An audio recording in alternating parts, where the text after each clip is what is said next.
ఓం నమఃశివాయ.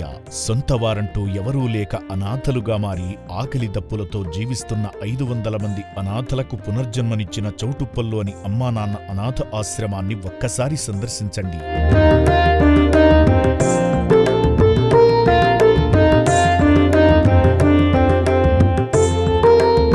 మతిస్థిమితం సరిగా లేని ఈ అనాథలను అప్పుడప్పుడు పలకరించే మనలాంటి వాళ్లు తప్ప సొంతవారంటూ ఎవరూ లేరు.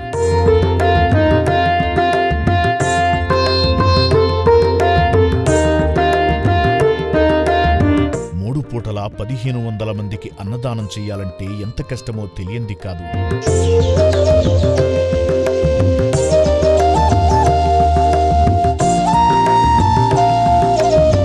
దయచేసి ఈ అభాగ్యుల అన్నదానంలో భాగంగా బియ్యం, పప్పు, నూనె, చింతపండు, కూరగాయలు వంటి కిరాణా సామాగ్రిని వితరణ చేసి నిర్భాగ్యుల నిత్యాన్నదానంలో భాగమై పుణ్యం కట్టుకోండి.